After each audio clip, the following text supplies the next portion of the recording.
A crowd of local and foreign media was gathered outside the subordinate court on Monday as the inquiry to find out how American researcher Shane Todd died got underway.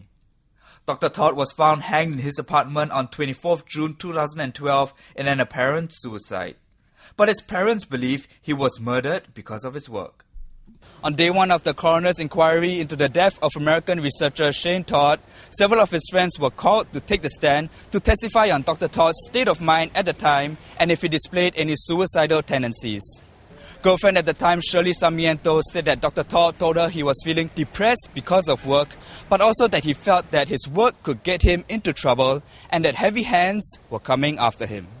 In a packed courtroom, the first witness, Ms. Sarmiento, said that ever since his transfer to another project at the Institute of Microelectronics, Dr. Todd had felt depressed, partly because his new team were mostly Chinese and spoke in Mandarin. He had even asked Ms. Sarmiento, who is a nurse at Tan Tock Seng Hospital, if depression can be cured. Earlier, Senior State Counsel Tai Wei Xiong revealed in his opening statement that Dr. Todd had visited several suicide-related websites before his death. Mr. Tai also read out a document which seemed like a suicide note to his family and friends. The police found the note by accessing his laptop with a password left on a post-it pad. Speaking to the media at the end of the day's proceedings, Mr. Tai reiterated the key points of the case. First and foremost, the autopsy report. The Singapore autopsy report provided that the death was by asphyxia due to hanging.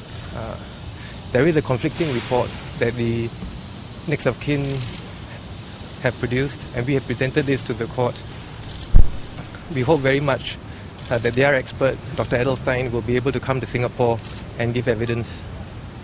The other areas of evidence which are important relate first of all to the suicide notes. They were found at the scene. And then there was evidence today from Shane's friends and his girlfriend relating to his behavior and demeanor before he died. Finally, there was also mention in my opening statement about computer forensic evidence, which in a case like this is important because it will allow you to piece together certain events that were going on before his death and what was going on in his mind. Out of the 8 witnesses called to the stand today, 4 were police officers and paramedics who attended to the crime scene on 24th June last year. They told the court that they had cut a black strap to release Dr. Todd's hanging body from the toilet door. When asked by the counsel representing Dr. Todd's parents why they had altered the crime scene, the officers explained it was the protocol in hanging cases to bring the subject down immediately so that paramedics could have access to the subject. They also said there were no signs of a break-in or ransack and no signs of a struggle.